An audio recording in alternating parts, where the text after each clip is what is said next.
Hello students, आज हम करेंगे एक्सरसाइज 7.3 क्लास 9 क्वेश्चन नंबर 1। जैसा कि आप देख पा रहे हैं, दो त्रिभुज की बात हो रही है, एबीसी और डीबीसी। इसके अंदर समद्विबाहु त्रिभुज हैं दो, उसकी आकृति दी गई है और ये कुछ चीज़ें हैं जो हमें सिद्ध करनी है। तो जो भी आकृति दी गई है उसके आधार पर सबसे पहले हम वही है जो हमारा रूटीन है, जो दिया गया है वो हम लिखेंगे।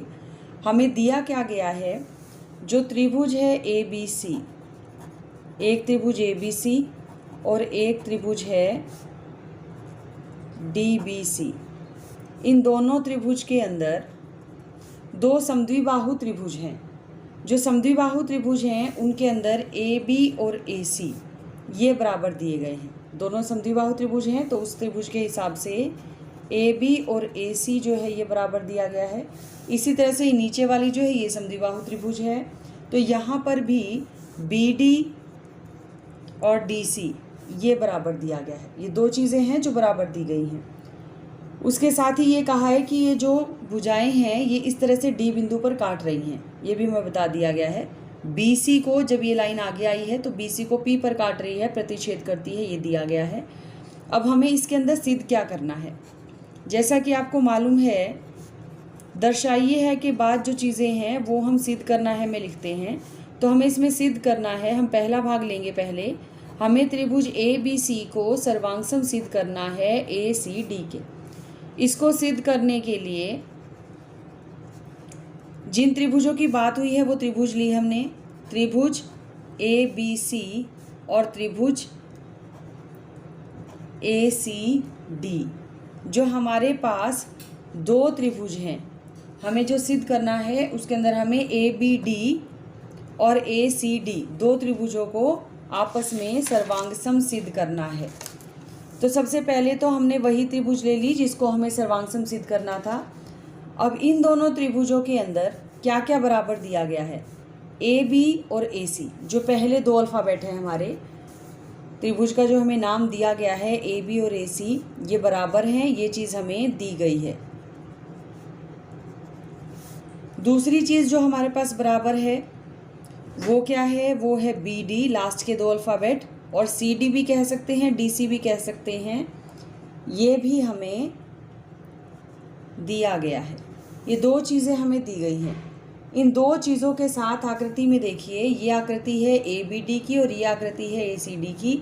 ये दोनों भुजाएं बराबर दी गई थी, ये दोनों भुजाएं बराबर दी गई थी। अब देखिए जो बीच वाली भुजा है ए डी, ये दोनों के अंदर उभयनिष्ठ है, इस वाले त्रिभुज का भी हिस्सा है, इस वाले त्रिभुज का भी हिस्सा है। तो पहला और आखिरी अल्फ़ाबेट ए डी और ए डी ये बराबर है। जैसा कि हमें मालूम है, जब एक ही चीज़ दोनों तरफ होती है तो हम उसका कारण लिखते हैं उभयनिष्ठ। तो ये उभयनिष्ठ है। तीन चीज़ें बराबर हो गई। जैसे ही तीन चीज़ें बराबर हो जाती हैं, हमारी त्रिभुज कैसी है, सर्वांगसम है। तो जो दोनों त्रिभुज हैं हमारी, वो त्रिभुज इसके अंदर सर्वांगसम हो जाती हैं। सर्वांग समता के लिए हमने कौन से नियम को यूज़ किया, तीनों ही भुजाएं थी। इसका मतलब हमने ट्रिपल एस का जो सर्वांग समता नियम है उसको हमने यूज़ किया है। तो सर्वांग समता के अंदर हमने ट्रिपल एस को जो है यूज़ किया है। पहले भाग में हमें यही सिद्ध करना था। अब इसका जो दूसरा भाग है उसके अंदर हमें ये नीचे तक त्रिभुज लेकर चलनी है, ए बी पी और यहाँ से ए सी पी। जैसा कि हमें मालूम है, जब दो त्रिभुज सर्वांगसम हो जाती हैं तो उसके बची हुई तीनों चीज़ें भी समान हो जाती हैं। तो यहाँ से अगर हम देखिए तो हमारे पास कौन सा कोण है जो एक दूसरे के बराबर आ जाएंगे। हमने बीच वाले से स्टार्ट किया, बी ए डी। अब बी ए डी लिखने की वजह क्या है, वैसे तो बाकी के दो कोण भी है वो भी हम लिख सकते हैं। हमने ये वाले कोण लिखा है कि ये जो कोण है आपस में ये बराबर है, ये जो ऊपर के कोण है ये दोनों कोण बराबर हो गए इन त्रिभुजों के सर्वांगसम होने के। इसका रीज़न क्या है कि हमने ये वाली त्रिभुज लेनी है दूसरे भाग में, ये जो ए बी पी त्रिभुज है ये त्रिभुज लेनी है। अब इस त्रिभुज के अंदर ये टुकड़ा आएगा, ये कोण इसका हिस्सा है। अगर हम सोचें कि इस कोण को लें तो ये इस त्रिभुज का हिस्सा नहीं बनता ए पी बी का। इसी तरीके से अगर हम इस कोण को लें तो ये भी ए बी पी का हिस्सा नहीं बनता, ये आधा रह जाता है, नीचे तक नहीं आता, कोण पूरी भुजा तक नहीं आता। तो इसलिए हमने ऊपर वाले कोण को लिया है कि जो बी ए डी कोण है और जो सी ए डी कोण है ये दोनों कोण आपस में बराबर हैं। और इसकी बराबरी की, जब भी सर्वांग समता के बाद हम कोई चीज़ बराबर करते हैं तो उसका कारण लिखते हैं सी बी सी टी। यानी कि सर्वांगसम त्रिभुजों के संगत भाग बराबर हैं। तो ये हमने लिख लिया ताकि हम इसको बाद में यूज़ कर सकें।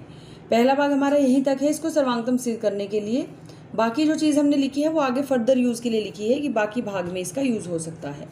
अब जो इसका दूसरा भाग है, देखिए दूसरे भाग में हमें क्या सिद्ध करना था। दूसरे में हमें ए बी पी और ए सी पी इन दोनों को बराबर सिद्ध करना है। अब ए बी पी और ए सी पी को बराबर सिद्ध करने के लिए हमने क्या किया, ये दोनों त्रिभुज ली। हम क्या करते हैं, जिसको सर्वांगसम सिद्ध करना होता है उन्हीं त्रिभुजों का नाम लिख लेते हैं और उसमें और लिखते हैं त्रिभुजों के नाम के अंदर। तो हमने इसके लिए ले लिया है त्रिभुज ए बी पी और इसके साथ में है जो त्रिभुज चल रही है ए सी पी। इन दोनों त्रिभुज के अंदर क्या क्या चीज़ें बराबर हैं। अब जो ये हमारे पास कोण है बी ए डी, इसी कोण को हम बी ए पी भी लिख सकते हैं। जो बी ए डी कोण है इसी कोण को बी ए पी भी लिख सकते हैं क्योंकि ये वहीं से है। ये हमने पहला समीकरण का नाम दे दिया है जो हमने ऊपर लिखा हुआ है। अब इसमें हमने देखा क्या कुछ बराबर है। पहले की तरह ही ए बी और ए सी बराबर है। क्यों बराबर है, क्योंकि ये तो हमें दिया गया है, दिया है में हमने ये चीज़ लिखी हुई है, ये चीज़ हमें दी गई है। दूसरी चीज़ जो हमारे पास बराबर है ए पी और ए पी, पहला और आखिरी अल्फ़ाबेट दोनों के अंदर है, यानी कि ये भुजा हमारी दोनों त्रिभुजों का हिस्सा है। तो इसको हम लिखते हैं उभयनिष्ठ। दूसरी चीज़ हमारी उभयनिष्ठ हो गई। तीसरी चीज़ हमारे पास हो गई कोण तो है हमारा बी ए डी, जो हमने यहाँ से देखी आकृति के अंदर ये जो कोण है ये कोण है बी ए डी। ये क्योंकि एक सीधी लाइन है तो हम इसको बी ए पी लिखेंगे तब भी वही कोण रहेगा। बी ए डी लिखने पर भी इसी कोण की बात हो रही है और बी ए पी लिखने पर भी इसी कोण की बात हो रही है क्योंकि ए पी तो एक सीधी लाइन है। तो इसलिए हमने इस चीज़ को यूज़ किया और हमने क्या लिखा, जो कोण है बी ए पी वो बराबर है कोण सी ए पी के। हमने ये पहला समीकरण नाम दिया था इसको, तो पहला समीकरण हमने इसके अंदर यूज़ कर लिया है। अब तीन चीज़ें बराबर हो गई। जैसे त्रिभुज की तीन चीज़ें बराबर हो जाती हैं हम क्या कहते हैं कि दोनों त्रिभुज आपस में कैसी हो गई हैं, सर्वांगसम हो गई हैं। कौन सा सर्वांगसमता का नियम है जो इसके लिए लगा है, जिसको हमने यूज़ किया है, हमने यूज़ किया है एस ए एस को, क्योंकि हमारी एक भुजा है फिर बीच का कोण है और फिर से भुजा है। जो हमने यूज़ किया, हमने इसको यूज़ किया ए बी भुजा, फिर ये ए कोण और फिर यहाँ से ए पी भुजा। तो भुजा, कोण और भुजा, इस नियम को हमने यूज़ किया है। तो हमने यहाँ पे एस ए एस जो सर्वांग समता का नियम है, उस सर्वांग समता के नियम से इन चीज़ों को बराबर कर दिया है। ये सर्वांगसम हो गई हैं इस नियम की वजह से। दो चीज़ें हमारे पास बराबर हो गई। अब जब ए पी एक सीधी लाइन आई है और ऊपर वाला कोण जो है हमारे पास वो बराबर हिस्सों में बट रहा है, तो अब हमें ये देखें कि वो नीचे वाले हिस्से को भी दो बराबर हिस्सों में बांटता है। जो हमारे पास ये कोण आया, ये वाला कोण इस वाले कोण के बराबर है। कोण ए तो समद्विभाजित हो ही रहा है। ये जो सीधी लाइन आ रही है, इस सीधी लाइन की वजह से ये वाला कोण जो है ये भी इस वाले कोण के बराबर है। अब इसके बराबर होने की वजह देखिए, ये है हमारे पास बराबरी पर, क्योंकि ये तो बराबर दिया गया है। ये हमारे पास उभयनिष्ठ है और ये जो हमारे पास हिस्सा है बी पी से लेके पी सी तक, ये भी बराबर है। इसके बराबर होने की वजह क्या है, हमने ये वाली त्रिभुज अभी जो सर्वांगसम सिद्ध की हैं उसको हमने इसके अंदर यूज़ किया है। जो हमने सर्वांगसमता सिद्ध की, उस सर्वांगसमता से हमें क्या मिल गया, हमें यहाँ से पहला और आखिरी अल्फ़ाबेट लिया बी पी, यहाँ से आखिरी बीच जो दो अल्फ़ाबेट है वो हमने ले लिए, वो है सी पी। ये आपस में बराबर हैं और इसका कारण हम क्या लिखते हैं, सी पी सी टी। इसको हम यूज़ करेंगे थर्ड पार्ट में, इसलिए हमने इसको यहाँ पे लिख दिया है। प्रूव तो हमें सेकंड पार्ट में इतना ही करना है।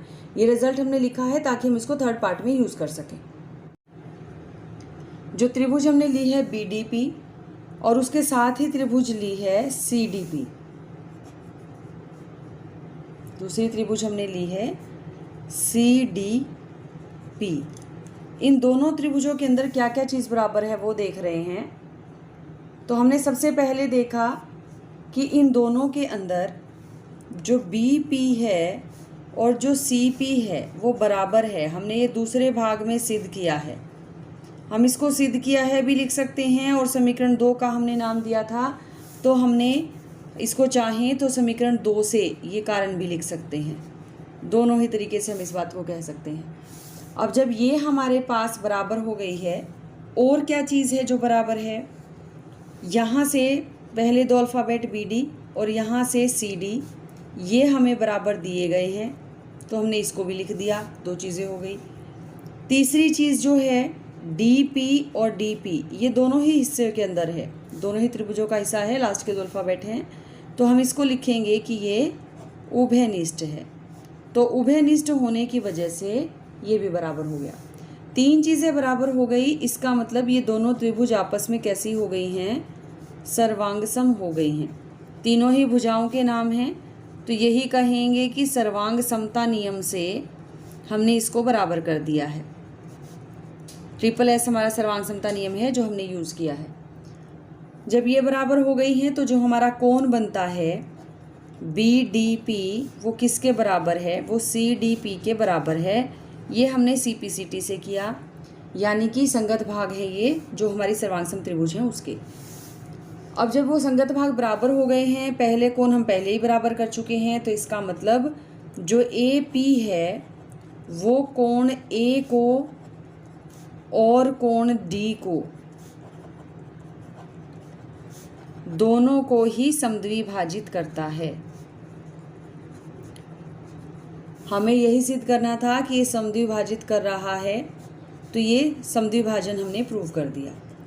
अब जो इसका फोर्थ पार्ट है, उस फोर्थ पार्ट के अंदर हमें सिद्ध क्या करना है कि जो AP है वो 90 डिग्री का कोण बनाता है। दो बातें सिद्ध करनी है, एक तो वो 90 डिग्री का बना रहा है और दूसरा बराबर हिस्सों में बांट रहा है।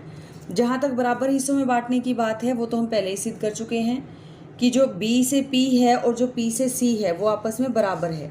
BP और PC बराबर हैं, ये हमने दूसरे भाग में सिद्ध कर दिया है। जो हमने त्रिभुज कही थी ABP सर्वांगसम है त्रिभुज ACP के, इसकी वजह से हम ये सिद्ध कर चुके हैं कि जो BP है वो CP के बराबर है। सर्वांग समता के कारण, ये संगत भाग होने के कारण हम ये पहले ही सिद्ध कर चुके हैं। दूसरी बात, जो हमने अभी अभी त्रिभुज ली है, उस त्रिभुज को जिसको हमने सर्वांगसम सिद्ध किया है, उसके अंदर हमने क्या प्रूव किया है कि दोनों त्रिभुज सर्वांगसम हैं। अगर दोनों त्रिभुज सर्वांगसम हैं तो वो कोण को भी बराबर कर रही हैं। जो हमने सिद्ध किया है कि जो त्रिभुज है BDP और जो त्रिभुज है CDP ये दोनों हमारी सर्वांगसम हैं। ये हमने CDP सर्वांगसम सिद्ध की है। अगर ये हमारी सर्वांगसम चल रही हैं तो उसकी वजह से क्या हुआ, जो कोण है DPB वो बराबर हो गया कोण CPD के, ये CPCT से बराबर हो गया। लेकिन ये दोनों जो कोण हैं ये तो मिल करके 180 डिग्री हैं, क्योंकि ये रैखिक युग्म है। रैखिक युग्म होने की वजह से इनका जो जोड़ है वो 180 डिग्री है।